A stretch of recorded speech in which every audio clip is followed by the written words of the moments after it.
नमस्कार दोस्तों। भारतीय साक्ष्य अधिनियम की सीरीज में हम लोग पढ़ रहे हैं सेक्शन 94, जो पहले सेक्शन 91 इंडियन एविडेंस एक्ट हुआ करती थी। इसके बारे में 2 वीडियो हम ऑलरेडी देख चुके हैं और अभी तक आप लोग कहेंगे कि जी आप 2 वीडियो पढ़ा चुके हैं, कंटेंट तक अभी तक पहुंचे नहीं आप। बेयर एक्ट में जो कंटेंट लिखा है मैं बिल्कुल पहुंचूंगा वहां पर दोस्तों जो क्वेश्चन मेरे माइंड में उठते हैं उन क्वेश्चंस का जवाब जब तक मैं आपको नहीं दे दूंगा तब तक मैं आगे नहीं बढ़ूंगा। मेरा दिल अलाउ नहीं करता कि मैं उन क्वेश्चंस के जवाब छोड़कर आगे बढ़ जाऊं जो मेरे माइंड में उठे हुए हैं। वैसे तो मैं उम्मीद करता हूं कि आप लोग अपने डाउट्स मुझे बताएं, क्वेश्चंस बताएं जिनके आंसर मैं दे सकूं। बट अगर आप लोगों के क्वेश्चंस नहीं आते तो फिर मैं अपनी ही तरफ से क्वेश्चंस तैयार करता हूं और उनके आंसर आप लोगों को देता हूं। जब मैं 94 भारतीय साक्ष्य अधिनियम के साथ साथ 95 भारतीय साक्ष्य अधिनियम को पढ़ रहा था तो मेरे माइंड में एक क्वेश्चन आया कि 95 भारतीय साक्ष्य अधिनियम को लिखने की क्या आवश्यकता पड़ गई थी। प्राइमा फेसाई तो मुझे लगा कि इसकी कोई जरूरत ही नहीं है। क्यों नहीं है? पहले आपको यह जानना पड़ेगा कि सेक्शन 94 में लिखा क्या है और सेक्शन 95 में क्या लिखा है।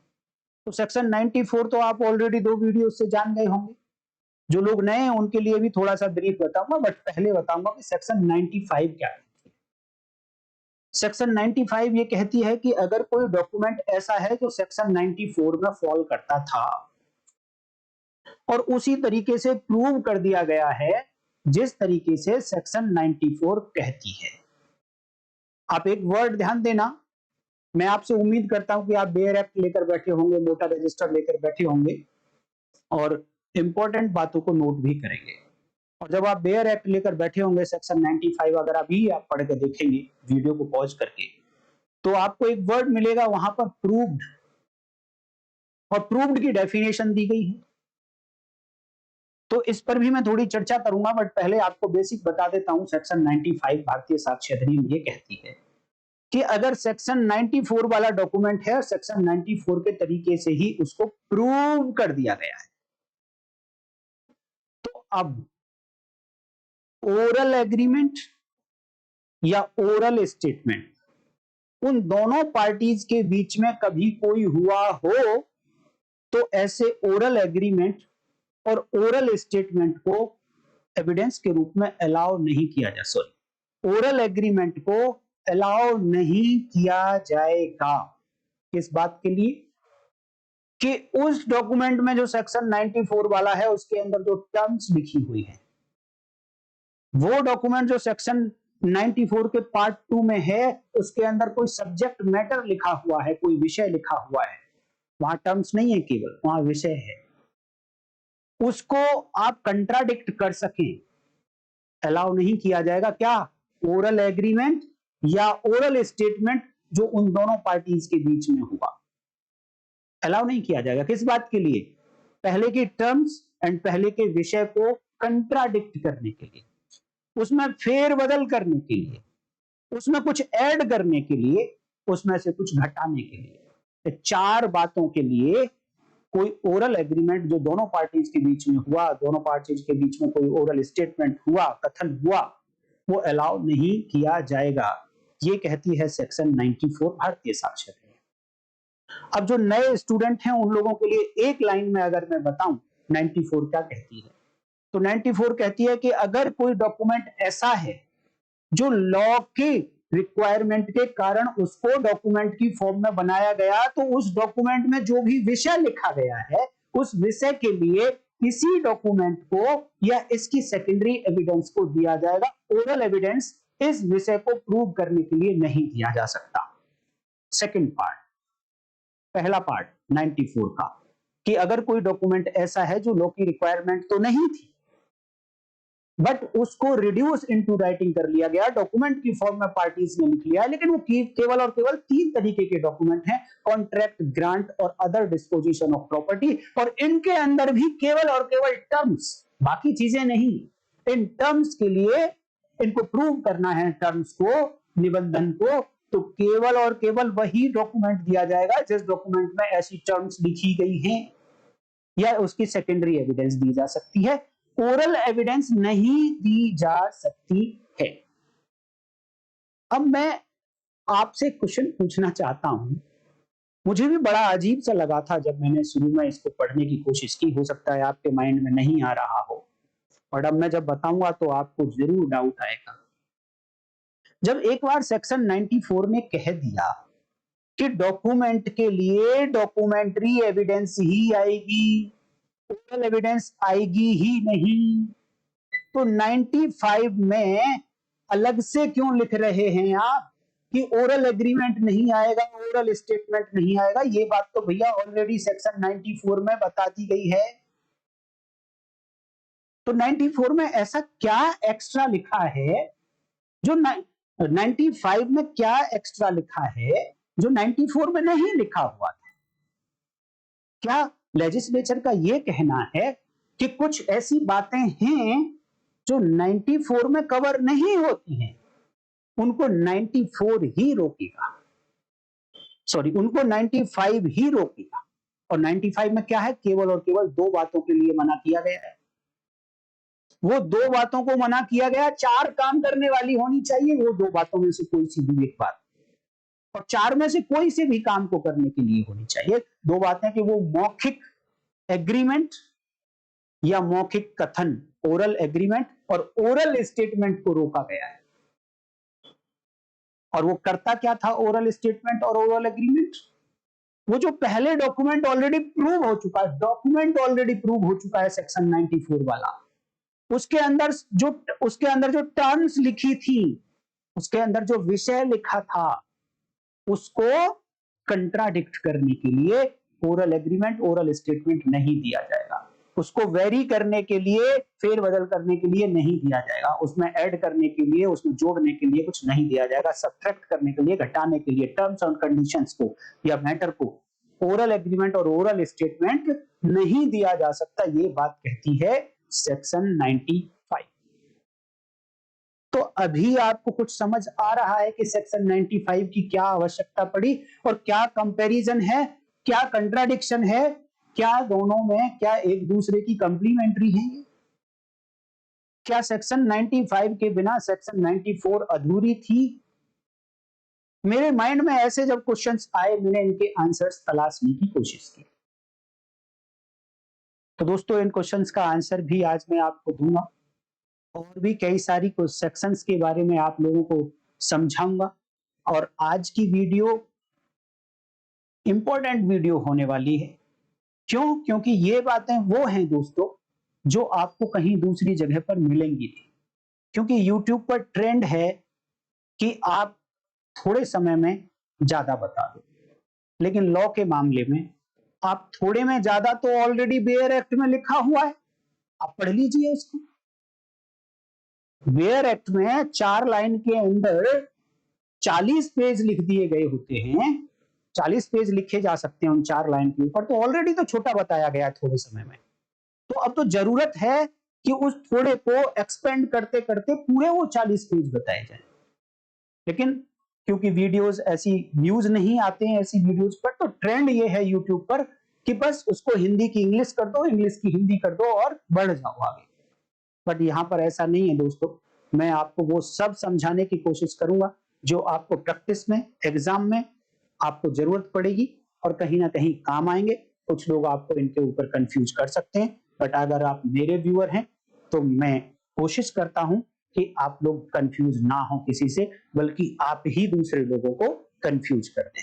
तो देखिए, सेक्शन 95 को एक बार मैं एट ए ग्लांस आपको दिखाना चाहता हूं। सेक्शन 94 का हेडिंग कहता है exclusion of evidence of oral agreement. Oral agreement के साक्ष्य को एक्सक्लूड कर दिया गया है सेक्शन 95 से। कहती है when, conditional sentence, when the terms of any such contract, such पर थोड़ा सा attention, such contract, such grant or such other disposition of property, 3 document की terms or any matter required by law to be reduced to the form of a document. कोई भी विषय ऐसा है जिसको लॉ कहता है कि इसको लिखा जाना चाहिए। जैसे मैंने बहुत सारे लिस्ट बताई थी पहली वीडियो में कि अगर मैजिस्ट्रेट्स को कन्फेशन दिया गया है तो वो एक ऐसा विषय है जिसे लॉ कहता है कि उसे डॉक्यूमेंट की फॉर्म में होना चाहिए। इसी तरीके से बहुत सारी लिस्ट आपको दी थी, आप लोगों ने जरूर वीडियो देखी होगी, नहीं देखी है तो आप देख लीजिए।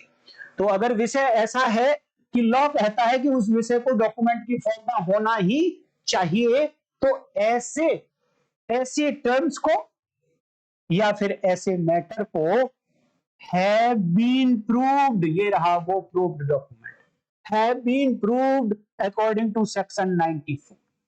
सेक्शन 94 में बताए गए तरीके से प्रूव कर दिया गया है, हैव बीन प्रूव्ड। इस प्रूव्ड की डेफिनेशन दी गई है, तो क्या इस प्रूव का मीनिंग हम उसी डेफिनेशन से निकालेंगे? आऊंगा, उस पर भी आऊंगा। उस टर्म को और उस मैटर को जो सेक्शन 94 में बात हुई है उनको प्रूव कर दिया गया है सेक्शन 94 के अकॉर्डिंग ही, देन इसके आगे सेक्शन 95 शुरू होती है।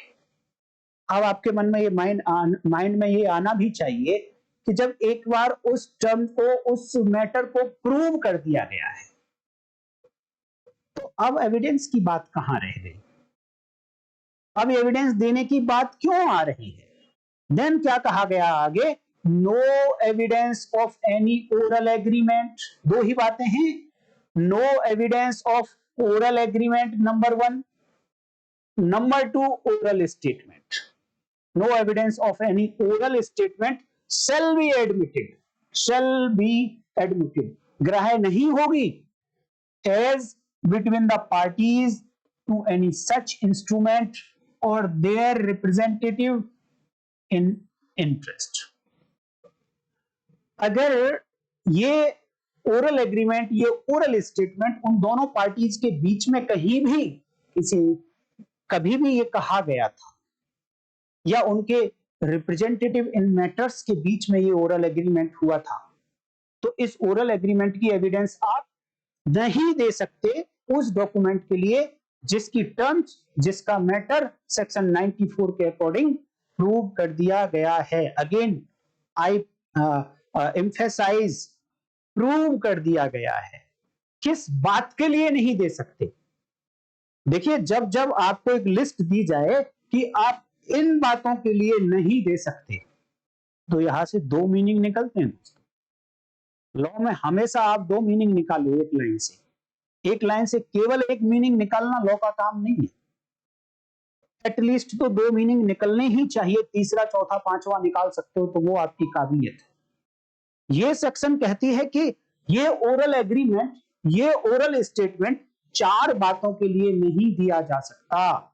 अर्थात इसका दूसरा मीनिंग ये है, क्या इन चार बातों से अलग किसी काम के लिए दिया जा सकता है क्या?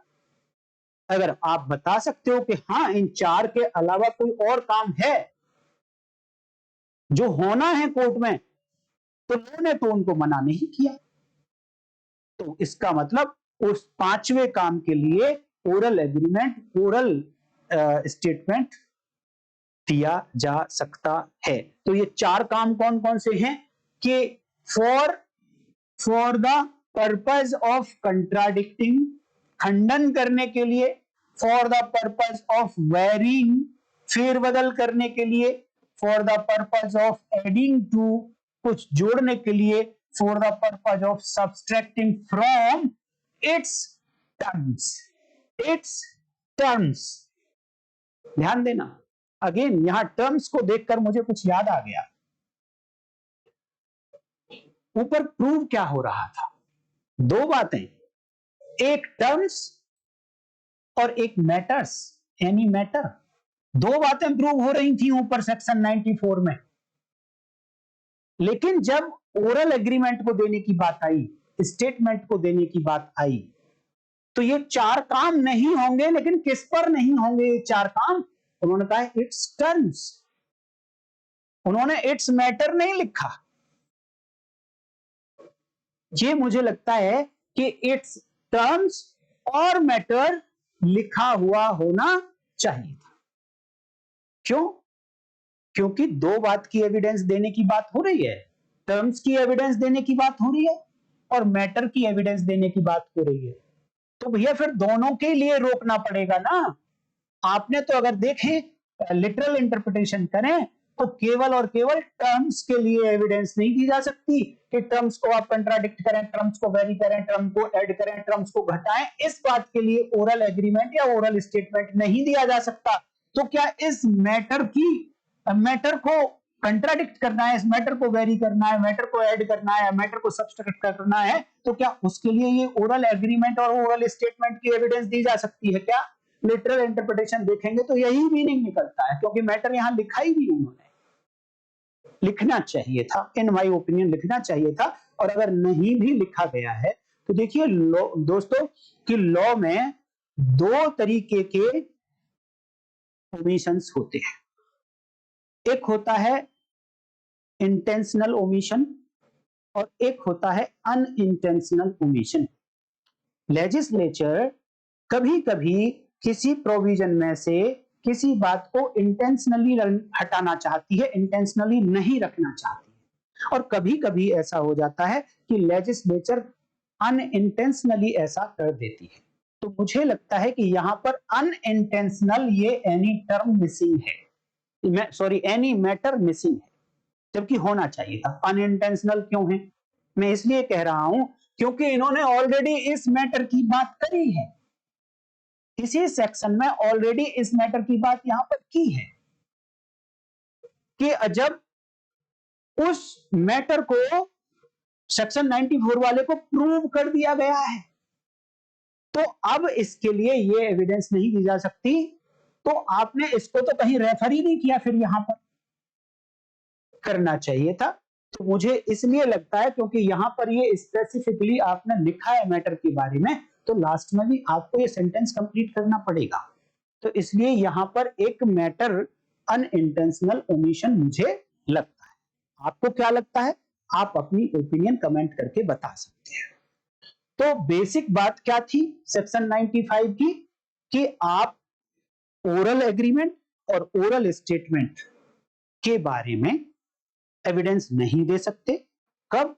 जब डॉक्यूमेंट सेक्शन 94 वाला हो। अब यहां से क्वेश्चन शुरू होता है मेरा कि सेक्शन 94 में तो ऑलरेडी मना किया हुआ है भैया कि ओरल एविडेंस आएगी ही नहीं, और यहां भी ओरल एविडेंस की ही बात हो रही है। हालांकि वो एविडेंस बहुत छोटी है, बट एविडेंस में है।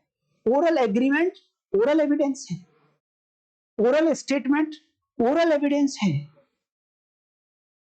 लेकिन डिफरेंस क्या है? चलो मैं आपको डिफरेंस पर लेकर चलता हूं।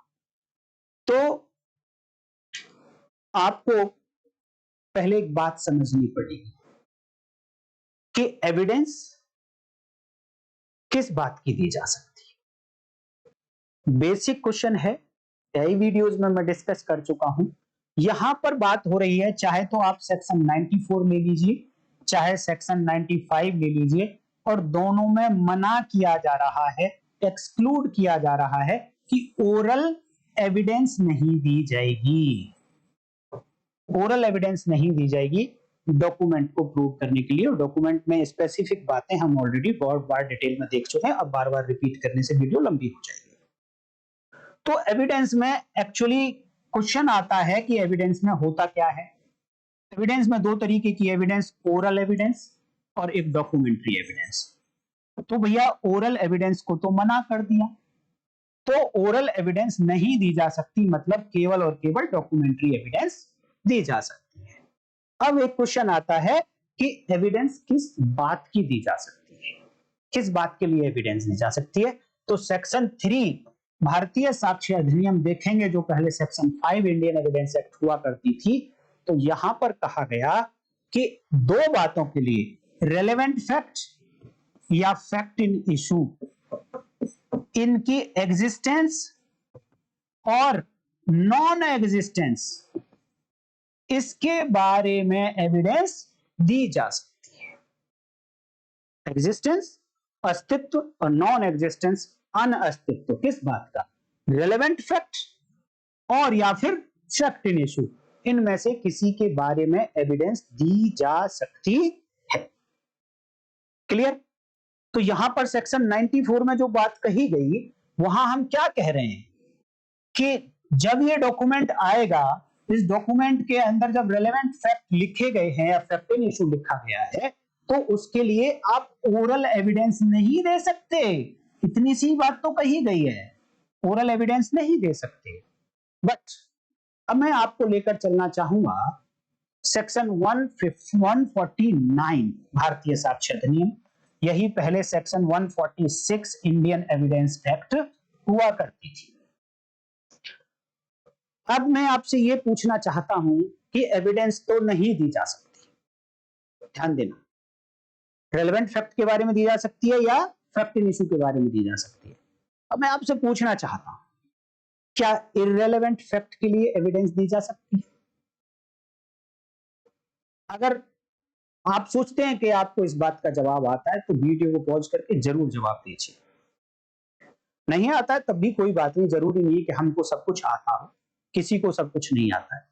सब बस एक से थोड़ा फालतू जानते हैं। जो लोग एक से फालतू जानता है वो फालतू जानने वाला पर्सन आगे होता है। तो हमको भी सिर्फ फालतू जानना है, सब कुछ नहीं जानना है। आप देखिए एक सेक्शन मैंने पहले भी एक वीडियो में आप लोगों से पूछा है कि क्या कहीं इररिलेवेंट फैक्ट के लिए एविडेंस दी जा सकती है? कभी कभी हाँ दी जा सकती है। मैं आज आपको दिखाऊंगा। सेक्शन 168 पढ़िए आप, भारतीय साक्ष्य अधिनियम। इन सेक्शंस को आप नोट करते रहना दोस्तों, ये इतनी इंपॉर्टेंट सेक्शंस हैं जिनको आम लॉयर, आम स्टूडेंट पढ़ता ही नहीं। पढ़ता भी है तो ठीक से नहीं पढ़ता है, ठीक से पढ़ने की कोशिश भी करता है तो समझ नहीं आती है। अगर समझ भी आ जाती है तो केवल अकेली सेक्शन समझ आ जाती है, उसका कनेक्शन कहां कहां पर है ये बिल्कुल समझ नहीं आता है। तो सेक्शन है 168, यही पहले 165 इंडियन एविडेंस एक्ट हुआ करती थी। यहां पर कहा गया कि जज को पावर दी गई है, कोर्ट को पावर दी गई है कि वो कोर्ट जस्टिस करने के लिए, ध्यान देना, जस्टिस करने के लिए, न्याय करने के लिए किसी भी पार्टी से, किसी भी पर्सन से, इवन नॉट इवन पार्टी, किसी भी पार्टी से, किसी पर्सन से, किसी भी स्टेज पर, किसी भी स्टेज पर, इंक्वायरी, ट्रायल, इन्वेस्टिगेशन और अदरवाइज जो भी स्टेजेस आप समझ सकते हैं, अपील, जो स्टेज लगती है आपको, हर स्टेज पर कोई भी क्वेश्चन पूछ सकती है कोर्ट, कोई भी क्वेश्चन पूछ सकती है। अब वो क्वेश्चन चाहे रेलेवेंट है इस केस से, चाहे इररेलेवेंट है, अर्थात इररेलेवेंट बातें भी पूछी जा सकती है, लेकिन पावर किसके पास है? केवल और केवल जज के पास है। मैं आज आपको दिखाना चाहूंगा कि सेक्शन 168 क्या कहती है, क्योंकि टाइम थोड़ा फालतू लग जाए कोई बात नहीं, लेकिन जब हम चीजें पढ़ रहे हैं तो हमें वो उसी दिन समझ भी आ जानी चाहिए। देखिए 168 भारतीय साक्ष्य अधिनियम में जरूर दिखाना चाहूंगा आप लोगों को, क्योंकि जब आप बेयर एक्ट में लिखा हुआ देख लेते हैं तो मैंने जितनी भी बातें बताई उस पर आपको कॉन्फिडेंस आ जाता है। तो कॉन्फिडेंस आना बहुत जरूरी है लॉ के लिए। जब आपको कॉन्फिडेंस होता है तो आप एक डिफरेंट लेवल पर ही बोलते हैं। देखिए 168 कहती है द जज में, जज की डिस्क्रिशन है, द जज में in order to discover or obtain proof of relevant fact, in order to discover or obtain proof of relevant fact, किसी सुसंगत तथ्य के बारे में कोई प्रूफ चाहता है जज, चाहता तो रेलेवेंट फैक्ट के बारे में ये प्रूफ को लाना, लेकिन इस प्रूफ को लाने के लिए जज कर क्या क्या सकता है? The judge may ask, the judge may ask any question he considers necessary. ऐसे रेलेवेंट फैक्ट के प्रूफ को रिकॉर्ड पर लाने के लिए जज कोई भी क्वेश्चन पूछ सकता है जिसे वो आवश्यक समझता है, इन एनी फॉर्म, किसी भी फॉर्म में पूछ सकता है। फॉर्म का मतलब क्या समझ रहे हैं आप यहां पे? कमेंट करके बताइए। इन एनी फॉर्म, किसी भी तरीके का क्वेश्चन हो, एट एनी टाइम, किसी भी टाइम पर पूछ सकता है, किसी भी स्टेज पर पूछ सकता है। ऑफ एनी विटनेस, किसी भी विटनेस से पूछ सकता है। और of the parties about any fact, किसी भी टाइम, किसी भी पार्टी से, किसी भी तरीके का, किसी भी witness say about any fact, किसी भी फैक्ट के बारे में क्वेश्चन पूछ सकता है जज। लेकिन पर्पज क्या है उसका? इन ऑर्डर टू डिस्कवर और obtain the proof of relevant fact, सुसंगत तथ्य का साक्ष्य लाना चाहता है। बट किसी भी फैक्ट के बारे में कोई भी क्वेश्चन पूछ सकता है, किसी भी पार्टी से पूछ सकता है, किसी भी विटनेस से पूछ सकता है। एंड एंड एंड बड़ा इंपॉर्टेंट है। एंड मे, दूसरी डिस्क्रिप्शन, यहां तक पहला पार्ट था। And may order the production of any document और थिंग, और साथ में ये भी ऑर्डर कर सकता है कि मुझे सामने पर्टिकुलर डॉक्यूमेंट प्रोड्यूस करिए, पर्टिकुलर थिंग को मेरे सामने प्रोड्यूस करिए, किसी भी वस्तु को मेरे सामने लेकर आइए, ऐसा ऑर्डर कर सकता है जज। पर्पज क्या होगा? अगेन रेलेवेंट फैक्ट का प्रूफ प्राप्त करने के लिए। और and neither the parties nor their representative shall be entitled to make any objection to any such question।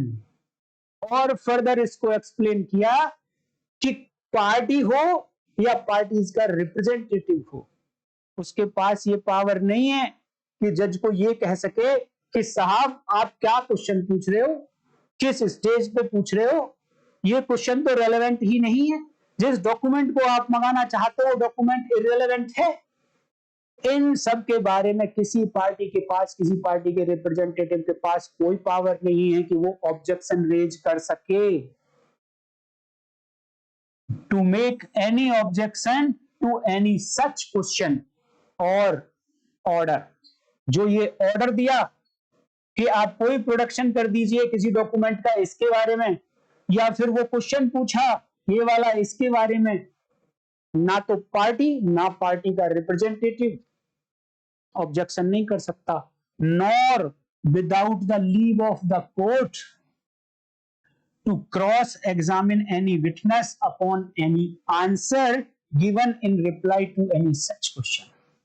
और एक और बात कि बिना कोर्ट की परमिशन के जो इस क्वेश्चन का जवाब आया, कोर्ट के क्वेश्चन का जो जवाब आया, इस पर अगर एडवर्स पार्टी ये कहने लगे कि मुझे क्रॉस एग्जामिनेशन करना है, तो जब तक कोर्ट परमिट नहीं कर देगी तब तक ऐसे क्वेश्चन पर क्रॉस एग्जामिनेशन भी नहीं हो सकता।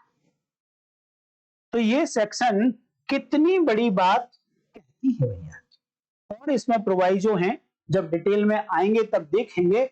बट इन्होंने ये कहा है कि कोई भी क्वेश्चन पूछा जा सकता है, किसी भी डॉक्यूमेंट को या थिंग को प्रोड्यूस करने के लिए जज कह सकता है, किसी भी स्टेज पर किसी भी टाइप का कोई डॉक्यूमेंट है वो रिलेवेंट है या नहीं है, वो ऑब्जेक्शन ही नहीं कर सकती पार्टी के रिप्रेजेंटेटिव। इवन क्रॉस एग्जामिनेशन नहीं कर सकते without permission of the court. तो मैं कहना क्या चाह रहा था, इसका रेलेवेंस सेक्शन 95 से क्या है? इस सेक्शन का रेलेवेंट है, इस सेक्शन का रेलेवेंस है सेक्शन 95 से, कि मैंने कहा था कि एविडेंस दी जा सकती है रेलेवेंट फैक्ट के लिए या फैक्ट इन इशू के लिए। लेकिन जज साहब ने तो एक इररिलेवेंट क्वेश्चन पूछ लिया, इररिलेवेंट डॉक्यूमेंट मंगा लिया। अर्थात इसी भारतीय साक्ष्य अधिनियम में बहुत सारी बातें आपको ऐसी देखने को मिलेंगी जो रेलेवेंट फैक्ट और फैक्ट इन इशू से भी बाहर की है। अभी मैंने एक बात दिखाई है, अभी आपको और जर्नी कराता हूं जहां पर रेलेवेंट फैक्ट से बाहर चली जाती है बात, फैक्ट इन इशू से बाहर चली जाती है बात। मैं अब आपको लेकर चलना चाहूंगा सेक्शन 149, जो पहले 146 हुआ करती थी। देखिए ये है सेक्शन 149। क्योंकि आज की वीडियो में दोस्तों बहुत सारी सेक्शंस का जिक्र होने वाला है, तो आप लोग पेशेंटली वीडियो को पूरा देखिए और इंपॉर्टेंट फैक्ट्स को नोट भी करते रहिए। सेक्शन का हेडिंग देखिए क्या कहता है। देखिए लॉ के अंदर एक एक वर्ड में अपने आप में बहुत कुछ छिपा होता है। अगर आप वर्ड्स को केवल पढ़कर निकल गए, इट मींस आपने लॉ नहीं पढ़ा, आप तो सिर्फ वर्ड पढ़ा और चले गए। वर्ड्स का मीनिंग जानने की कोशिश करो और हर वर्ड का कनेक्शन कहीं ना कहीं किसी दूसरे के साथ बनाने की कोशिश करो। जैसे कि हेडिंग लिखा है क्वेश्चंस लॉफुल इन क्रॉस एग्जामिनेशन।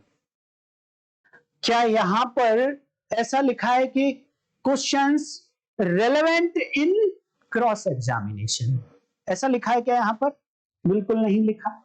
अच्छा क्यों नहीं लिखा गया भैया? क्या रेलेवेंट क्वेश्चन में और लॉफुल क्वेश्चन में कुछ डिफरेंस है? बिल्कुल है, बहुत बड़ा डिफरेंस। तो यहां पर जो क्वेश्चन पूछा जा रहा है वो लॉफुल है। कब? केवल और केवल क्रॉस एग्जामिनेशन में। इट मींस ये क्वेश्चन जो यहां बताए जाएंगे ये चीफ एग्जामिनेशन में नहीं पूछे जा सकते। देख लीजिए लैंग्वेज क्या कहती है सेक्शन 149 की। 149 ने बोला when a witness is cross examined, conditional है कि जब एक विटनेस का, एक गवाह का क्रॉस एग्जामिनेशन हो रहा है, प्रति परीक्षा हो रही है, केवल और केवल तब की बात हो रही है। Then he may be asked any question. He may be asked any question. यानी उस विटनेस से कोई भी क्वेश्चन पूछा जा सकता है। क्या यहां पर यह लिखा गया है कि वो रेलेवेंट क्वेश्चन होना चाहिए? नहीं लिखा गया। इट मींस जब जब क्वेश्चन की बात आए तो आपके माइंड में लॉफुल आना चाहिए। जब फैक्ट की बात आए तो आपके माइंड में रेलेवेंट आना चाहिए। जब एविडेंस की बात आए तो आपके माइंड में एडमिसिबल और इनएडमिसिबल आना चाहिए। तो अब आपको यहां पर आपका जो बोलने का तरीका है, जो आपकी वोकेबुलरी है और आपका जो इन्फ्लुएंस पड़ेगा, इन वर्ड से पड़ेगा। तीन बातें आपको अपने माइंड में बैठा के रखनी चाहिए। रेलेवेंट फैक्ट होता है तो इररेलेवेंट भी फैक्ट होगा। एविडेंस एडमिसिबल होती है, एविडेंस रेलेवेंट नहीं होती। नोट करना इन बातों को।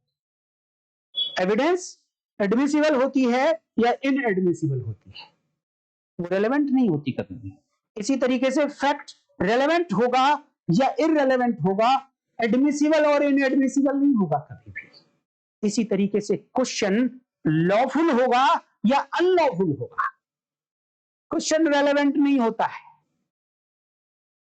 क्वेश्चन रेलेवेंट फैक्ट से रिलेटेड हो सकता है तो वो तो रेलेवेंट फैक्ट में ही कवर हो जाएगा। बट यहां पर एक नई चीज निकल कर आई है कि एक तीसरी बात और होती है, जो लॉफुल क्वेश्चंस होते हैं वो पूछे जा सकते हैं बट इन क्रॉस एग्जामिनेशन।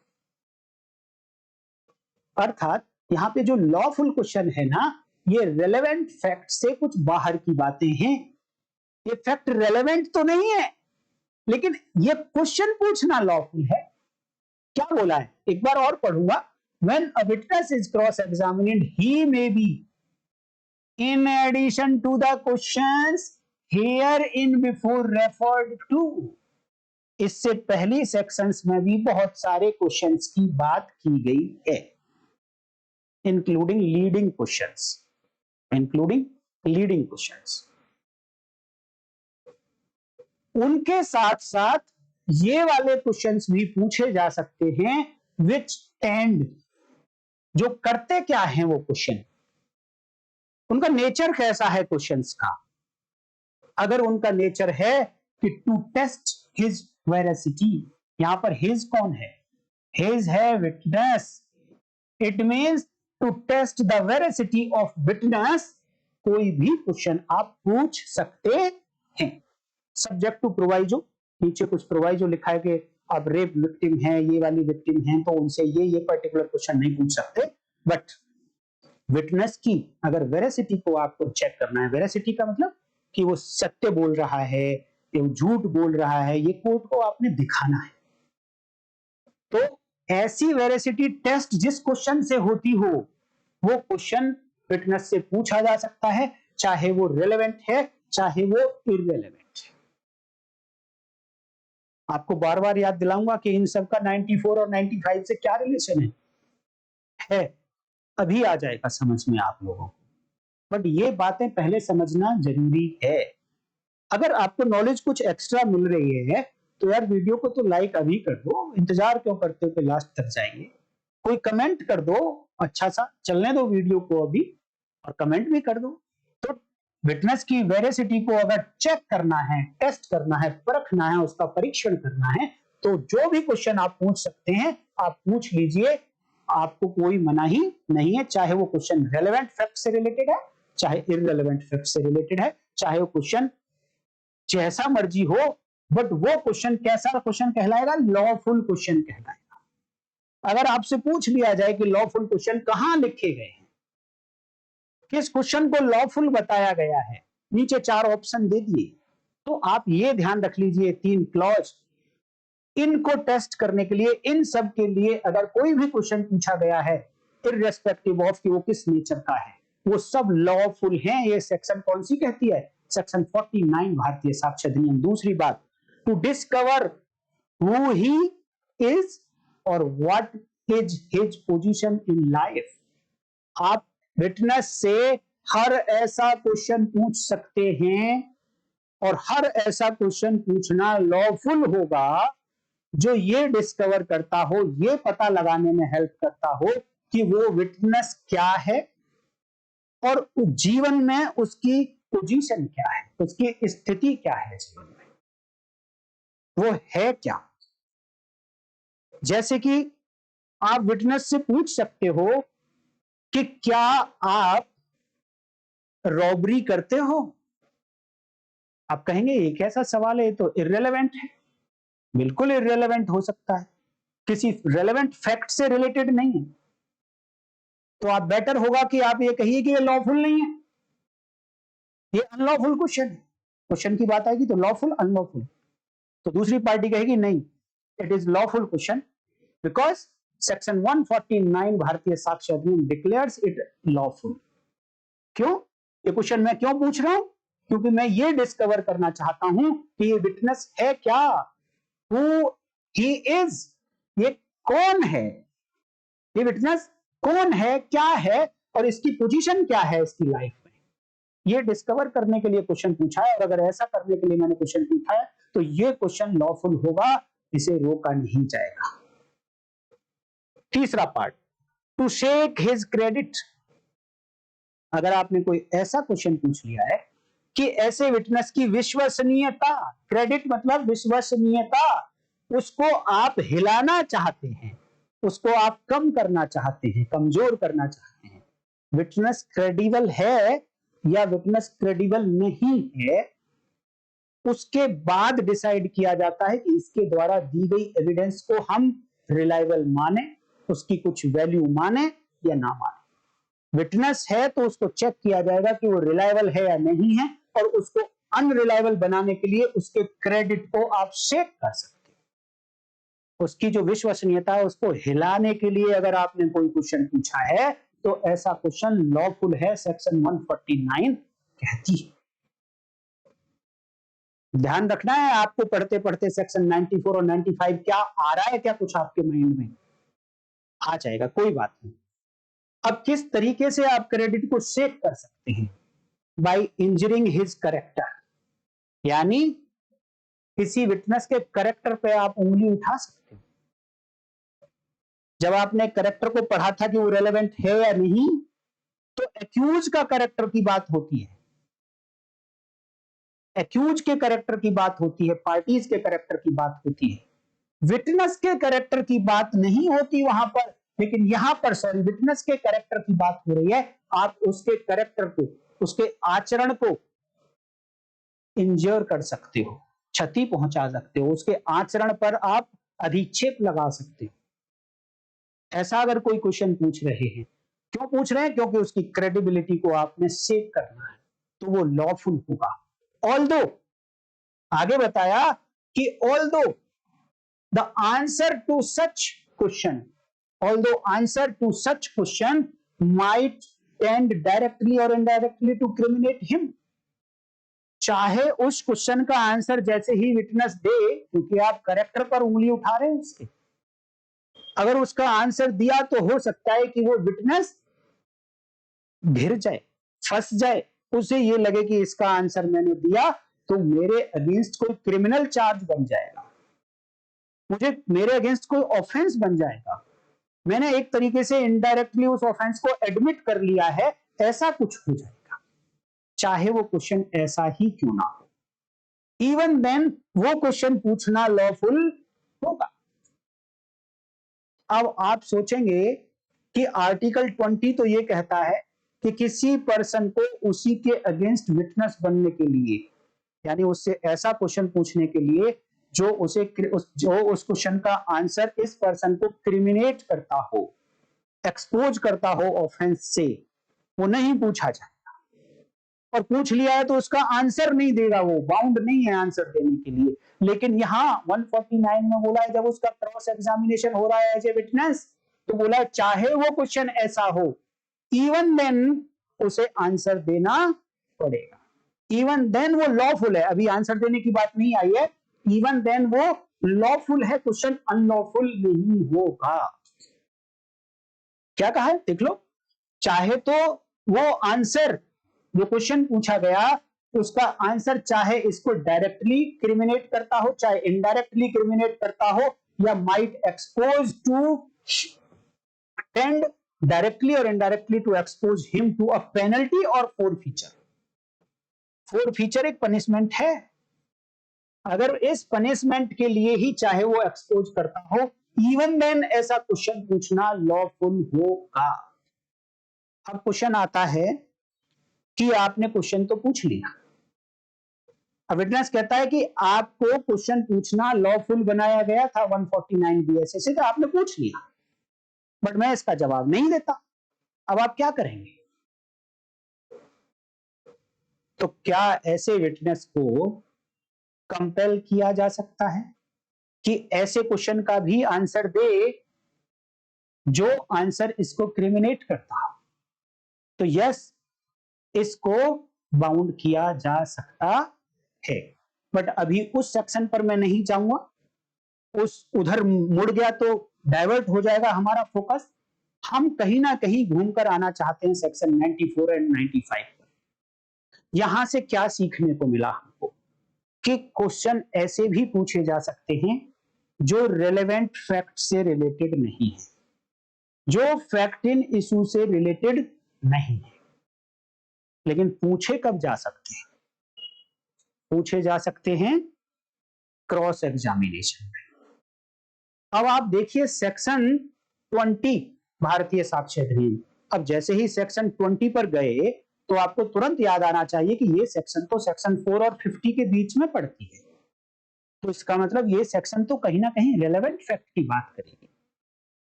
तो इस सेक्शन में बताया गया है कि किसी डॉक्यूमेंट के कंटेंट का जो ओरल अकाउंट होगा, यानी डॉक्यूमेंट के कंटेंट के बारे में जो ओरल एविडेंस होगी वो इररिलेवेंट होगी, वो सुसंगत नहीं होगी। इररिलेवेंट है तो सेक्शन 3 तो कहती है उसके बारे में एविडेंस नहीं दी जा सकती, लेकिन वहीं पर कहा गया है कि कब तक इररिलेवेंट होगी।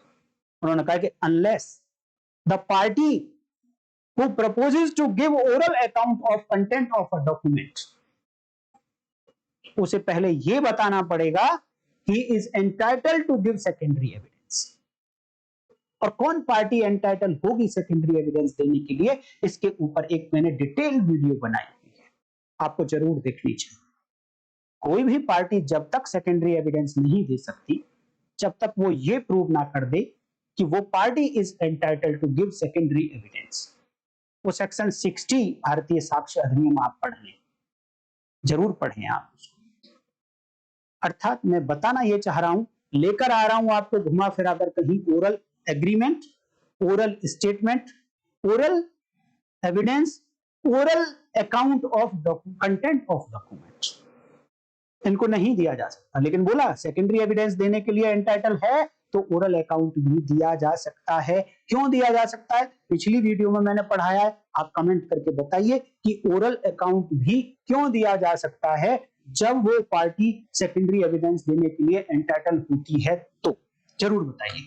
तो यहां सेक्शन 49 से मैं ये बताना चाह रहा था कि जिस पॉइंट पर क्वेश्चन पूछा जा रहा है, क्वेश्चन लॉफुल है, बट इररिलेवेंट बात पूछी जा रही थी, केस से रिलेवेंट नहीं थी, इवन देन वो क्वेश्चन पूछा जा रहा था, उसको अलाउ कर दिया गया, उस क्वेश्चन को अलाउ कर दिया गया।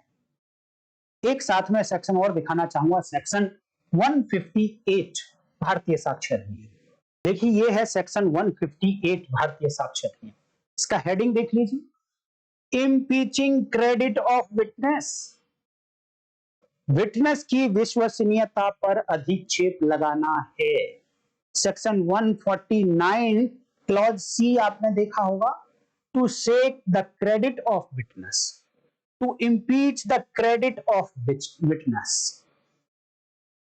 कहीं ना कहीं आपको लग रहा होगा कि दोनों सेक्शन कनेक्टेड है। भैया कनेक्टेड है इसीलिए तो पढ़ा रहा हूं साथ में, अदरवाइज कहां सेक्शन 149, कहां सेक्शन 155, कहां सेक्शन 94, कहां 95, कहां 20, आप कैसे तलाश करेंगे कि ये सेक्शन एक दूसरे से कनेक्टेड हैं? भैया ये तो तलाश केवल और केवल लीगल लैंप पर मिल सकती है। तो इसलिए आप चैनल को सब्सक्राइब कर लीजिए, ऐसे ही कनेक्शन आपको बहुत मिलेंगे। तो यहां कहती है सेक्शन 159 कि एक विटनेस की क्रेडिबिलिटी को किस तरीके से इम्पीच कर सकते हैं। क्यों करना पड़ रहा है विटनेस की क्रेडिबिलिटी को इम्पीच? क्योंकि अगर आपने ये बता दिया कि विटनेस क्रेडिबल नहीं है, तो उस विटनेस ने चाहे कितनी ही ठोस एविडेंस दी थी, कितना ही सब्सटेंटिव एविडेंस दी थी, फिर भी उस एविडेंस को नहीं माना जाएगा। क्यों? क्योंकि ये प्रूव कर दिया है आपने कि ये विटनेस रिलायबल नहीं है, ये जो बातें बोल रहा है इसकी बातों पर विश्वास नहीं किया जा सकता है। तो क्रेडिबिलिटी को इम्पीच करने का एक मौका मिलता है क्रॉस एग्जामिनेशन में अपोजिट पार्टी को, एडवर्स पार्टी को। तो किस तरीके से आप उसकी क्रेडिबिलिटी को ब्रीच कर सकते हैं ये बताती है section 158। The credit of a witness may be impeached in the following ways by the adverse party or with the consent of the court by the party who calls him।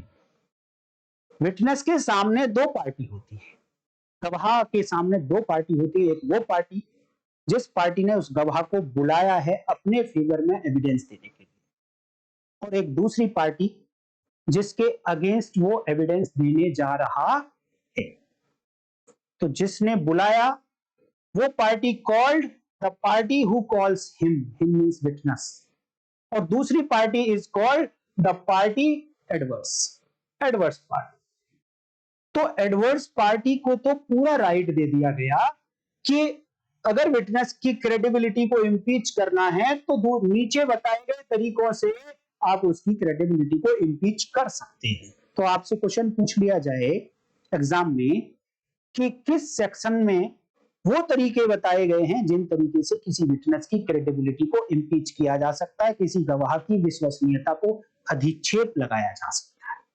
तो आपका जवाब होना चाहिए सेक्शन 158 भारतीय साक्ष्य अधिनियम। हालांकि एक तरीका सेक्शन 149 भारतीय साक्ष्य अधिनियम में भी बताया गया है। वहां पर बताया गया है कि उसके कैरेक्टर को इंज्योर करके, उसके कैरेक्टर को क्षति पहुंचाकर भी उसकी क्रेडिबिलिटी को शेक कर सकते हैं।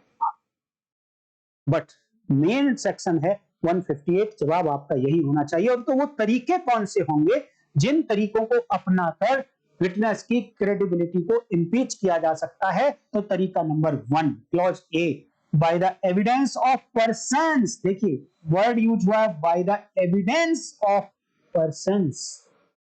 अगेन जब जब एविडेंस की बात आएगी तो पता होना चाहिए आपको, एविडेंस रिलेवेंट फैक्ट के बारे में दी जा सकती है, एविडेंस फैक्ट इन इशू के एग्जिस्टेंस और नॉन एग्जिस्टेंस के बारे में दी जा सकती है। तो यहां पर एविडेंस वर्ड यूज हुआ है।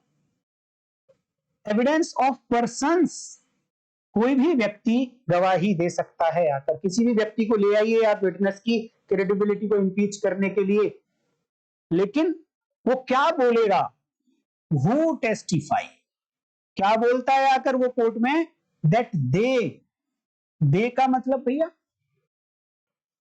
दे का मीन्स, अब आप बताइए दे यहां विटनेस के लिए है या ये दे ये पर्सन के लिए है, जिस पर्सन को इस विटनेस की क्रेडिबिलिटी को ब्रीच करने के लिए बुलाया गया है। तो आपको बता दूं ये इस पर्सन के लिए है दे, क्योंकि दे पर्सन्स प्लूरल है और विटनेस आप देखेंगे तो सिंगुलर है, तो उसके लिए दे नहीं आ सकता विटनेस के लिए। ये वो पर्सन की एविडेंस ला सकते हैं आप, that they from their knowledge of the witness, their knowledge, उनकी अपनी नॉलेज है विटनेस के बारे में, गवाह के बारे में उनकी स्वयं की नॉलेज है, he believe him to be unworthy of credit, उसे ऐसा विश्वास है कि उस पर विश्वास नहीं किया जा सकता। किस पर? ये विश्वास किसको है? जिस पर्सन की एविडेंस लाई जा रही है उस पर्सन को विश्वास है। किस पर विश्वास नहीं किया जा सकता?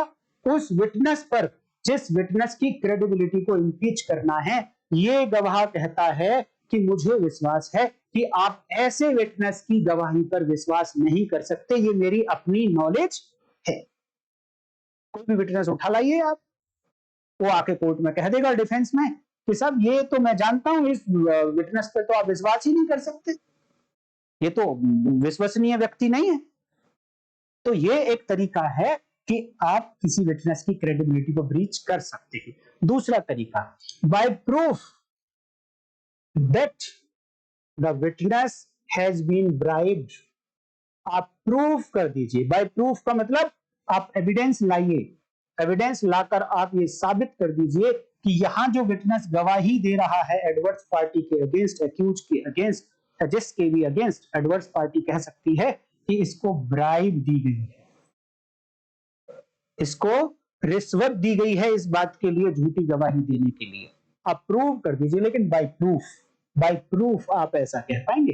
केवल आप ये कह देना कि नहीं इसको ब्राइब दी गई है, ये लॉफुल नहीं है, कुछ प्रूफ देना पड़ेगा इस बात का, फिर आप उसकी क्रेडिबिलिटी को इंपीच कर सकते हैं। या तो ब्राइब दी गई है या फिर has accepted the offer of a bribe, अभी तक ब्राइब तो नहीं दी गई, लेकिन आप प्रूव कर दीजिए कि इसको एक ऑफर दिया गया है कि तुम ऐसी ऐसी गवाही दे दोगे तो आपको ब्राइब मिलेगी, आपको रिश्वत मिलेगी, ये आप प्रूव कर दीजिए। या फिर और has received any other corrupt inducement to give his evidence, ये his evidence इस विटनेस की एविडेंस है जिसकी क्रेडिबिलिटी को इंपीच करना चाहती है क्रॉस एग्जामिनेशन में एडवर्स पार्टी।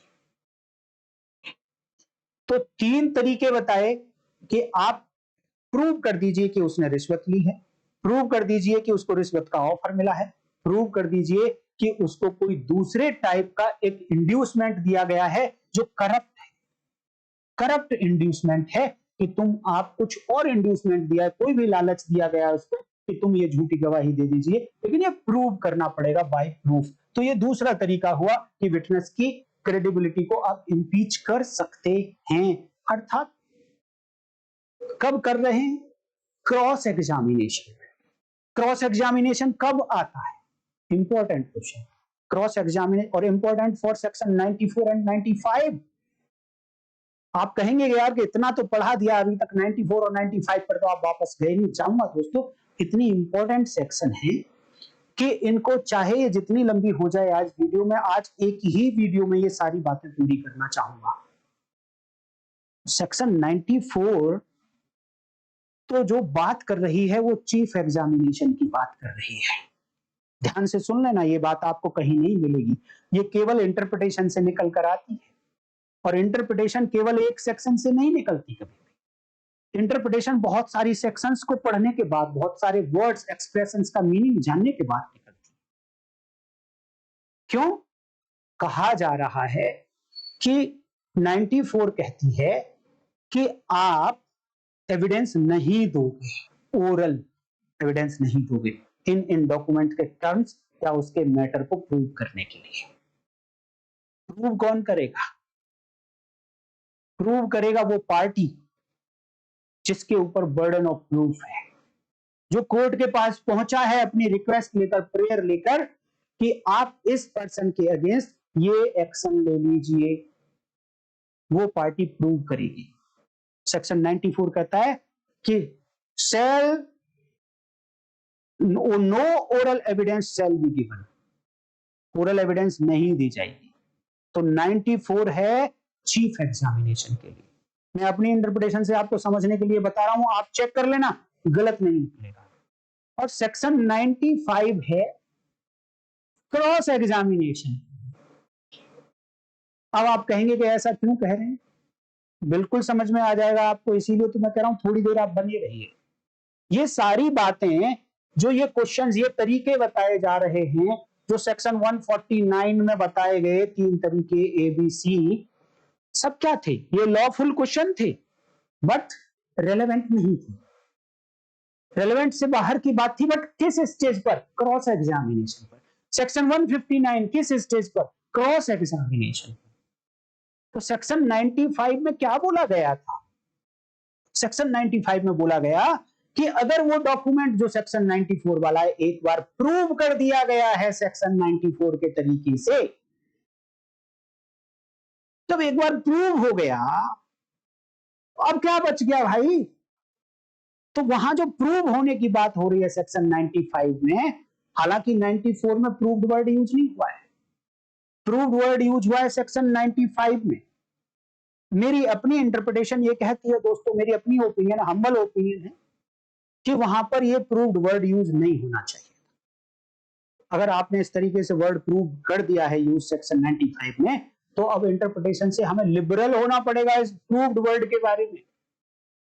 और भी तो 2-4 जगह और भी लिखा है, सारी साथ एक साथ पढ़ेंगे सारे वर्ड्स जहां जहां प्रूव लिखा गया है, तो आपको लिबरल होना ही पड़ेगा। स्ट्रिक्ट इंटरप्रिटेशन नहीं निकाल सकते।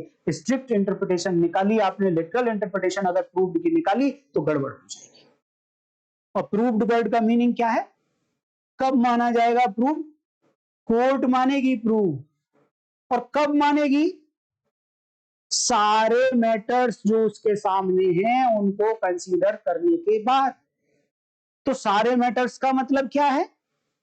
कि वो मैटर जो चीफ में आया, वो मैटर जो क्रॉस एग्जामिनेशन में आया, उसके बाद कंसीडर करेगी कोर्ट कि अब कोई डॉक्यूमेंट प्रूव हुआ या नहीं हुआ, कोई फैक्ट प्रूव हुआ या नहीं हुआ। लेकिन आपने तो सेक्शन 95 में ये लिख दिया कि सेक्शन 95 तो पिक्चर में ही जब आएगी जब सेक्शन 94 का डॉक्यूमेंट प्रूव हो जाएगा। तो प्रूव के लिए क्या चाहिए? प्रूव के लिए तो बहुत सारा मटेरियल चाहिए कोर्ट को। तो वहां जो सेक्शन 95 में वर्ड यूज हुआ है ना प्रूव, उसको रिप्लेस किया जा सकता था किसी और वर्ड से, बट अगर उन्होंने लेजिस्लेचर में लिख दिया है तो अब हम यही मानेंगे कि वो प्रूव्ड केवल और केवल चीफ एग्जामिनेशन तक रिलेटेड। हालांकि ऐसा नहीं लिखा, इंटरप्रिटेशन वाइडर हो सकती है, बट अभी आप इतना समझ लीजिए कि हम ठीक कह रहे हैं, सेक्शन 94 केवल और केवल चीफ एग्जामिनेशन तक रिलेटेड है, और उस पार्टी के लिए रिलेटेड है जिस पार्टी के ऊपर बर्डन ऑफ प्रूफ है। ऑनस नहीं, जिस पार्टी के ऊपर बर्डन ऑफ प्रूफ है। ऑनस चला जाता है अब 95 में। 95 अब ये कहती है कि एक वो पार्टी जिसके ऊपर बर्डन ऑफ प्रूफ था, उसने अपना बर्डन डिस्चार्ज कर दिया सेक्शन 94 के अकॉर्डिंग। वो ओरल एविडेंस नहीं लाया, उसने डॉक्यूमेंट से ही प्रूव किया है। अब सेक्शन 95 क्योंकि ऑनस शिफ्ट हो गया अब दूसरी पार्टी के ऊपर, एडवर्स पार्टी के ऊपर, कि वो प्रूव करे कि पहली बातें गलत हैं। तभी तो कहा है 95 में कि वहां जो टर्म्स लिखी गई हैं और इंप्लाइडली जो वहां मैटर लिखा गया है, उसको कंट्राडिक्ट करने के लिए कौन कंट्राडिक्ट करेगा भैया? एडवर्स पार्टी करेगी। कब करेगी? चीफ क्रॉस एग्जामिनेशन में करेगी, नॉट चीफ, क्रॉस एग्जामिनेशन में करेगी। वेरी करना चाहेगी, पहले प्रूव हो चुकी है टर्म्स एंड कंडीशन, उनको चेंज करना चाहेगी। कौन करना चाहेगी? एडवर्स पार्टी करना चाहेगी, उसको तो मौका ही क्रॉस में मिलेगा। इसी तरीके से मैं कह रहा हूं section 95 is related to cross examination. It means chief examination में सेक्शन 94 के अकॉर्डिंग जब डॉक्यूमेंट को प्रूव कर दिया गया है, अभी टोटल प्रूव नहीं है, वो जो कोर्ट वाला प्रूव है जितना फाइनली कोर्ट ने देखना है प्रूव की डेफिनेशन के अकॉर्डिंग, वो प्रूव नहीं है अभी। अभी पार्टीज का जो बर्डन था वो शिफ्ट हो चुका, वो सॉरी डिस्चार्ज हो चुका है। देन सेक्शन 95 कहती है कि अब क्रॉस एग्जामिनेशन के दौरान जहां पार्टीज को लॉफुल क्वेश्चन पूछने की पावर है, जहां एडवर्स पार्टी को विटनेस की क्रेडिबिलिटी को इम्पीच करने की पावर है, जहां पर रेलेवेंसी से बाहर जाकर भी क्वेश्चन पूछे जा सकते हैं, तो कल को कोई मिसयूज ना कर जाए सेक्शन 94 को, कहे कि 94 तो चीफ तक थी, उन्होंने जो करना था कर लिया, अब क्रॉस में तो मुझे सारी पावर्स हैं, मैं कुछ भी कर सकता हूं क्रेडिबिलिटी को इम्पीच करने के लिए। तो सेक्शन 95 ने रोक लगा दी, कहा कि आप क्रॉस के टाइम पर भी oral agreement, oral statement in parties के बीच में जो हुआ था, जिनके बीच का ये डॉक्यूमेंट 94 में प्रूव हुआ, 95 कहती है कि वो ओरल एग्रीमेंट और ओरल स्टेटमेंट अब वो किसी भी स्टेज पर नहीं पूछे जा सकते, एडमिसिबल नहीं होंगे। चाहे आप 149 का सहारा ले रहे हो, चाहे आप 158 का सहारा ले रहे हो, अगर सेक्शन 95 नहीं लिखी जाती तो सेक्शन 149 एंड सेक्शन 158 के थ्रू सेक्शन 94 को करप्ट किया जा सकता था। क्योंकि वहां पर बात हो रही है कि अब जब एक बार एविडेंस दे दी गई है, अब उसके आगे जो लॉफुल क्वेश्चन पूछे जा सकते हैं, विटनेस की क्रेडिबिलिटी को इम्पीच किया जा सकता है, उस दौरान आप कोई ओरल एग्रीमेंट मत पूछ लीजिएगा, ओरल बात लेके आ जाओ, क्योंकि कोई विटनेस लेके आ जाओ आप। तो यहां से आपको कनेक्शन आ रहा होगा समझ में कि section 95, section 94, section 149, section 158, section 20 भारतीय साक्षरता नियम क्या रिलेशन। तो इन सेक्शंस को पढ़ने के बाद कितने सेक्शन हो गए टोटल आज? 94, 95, 168, 149, 158, 20, लगभग 6 सेक्शंस को पढ़ने के बाद आपको समझ आएगा कि 95 का पर्पज क्या है, नहीं तो आप कंफ्यूज रह जाएंगे हमेशा। तो मैं आपसे पूछना चाहूंगा कि सचमुच में आपको आज कुछ समझ आया क्या? कितनी बातें आपको नई समझ आई? आप कमेंट करके जरूर बताइए, मैं आपके कमेंट का वेट करूंगा। आज का पर्पज मेरी इस वीडियो को बनाने के पीछे का था कि आप सेक्शन 94 एंड सेक्शन 95 के डिफरेंस को समझ जाएं। अभी मैं एग्जैक्ट नहीं पहुंचा हूं वहां पर। अब इतनी बातें पढ़ने के बाद जब मैं आपको बेयर एक्ट से 94 और 95 पढ़ाऊंगा तो आपकी क्लैरिटी बहुत ज्यादा होगी, आपको कोई प्रॉब्लम नहीं आएगी समझने में। अदरवाइज भैया आप घूमते रह जाइए, यही बात समझ नहीं आती है क्यों 95 लिख दी जब ऑलरेडी 94 में यही बातें लिखी थी। तो एक ही बात आपको डिफरेंस कर देगी कि सेक्शन 94 चीफ एग्जामिनेशन की बात हो रही है, उस पार्टी की बात हो रही है जिसके ऊपर बर्डन है। अब 95 जिसके ऊपर ओनस शिफ्ट हुआ है, वो वहां के लिए बात हो रही है। सेक्शन 94 का सेक्शन 49 का साथ लेकर लॉफुल क्वेश्चन के चक्कर में रेलेवेंसी के बाहर जाकर आप कुछ और मत पूछ लेना। तो ये थी दोस्तों सेक्शन 95 एंड 94 का डिफरेंस, कंपैरिजन, और इसके अंदर जो वर्ड यूज हुआ प्रूव्ड उस प्रूव्ड का क्या मीनिंग है। उम्मीद करता हूं कि जरूर आपको समझ आया। आज की वीडियो में इतना ही रखेंगे दोस्तों, कल फिर मिलते हैं सेक्शन 94 के बेयर एक्ट की लैंग्वेज के साथ और बहुत सारी नई नई बातें फिर सीखेंगे। तब तक देखते रहिए लीगल लैंप। नमस्कार, जय हिंद।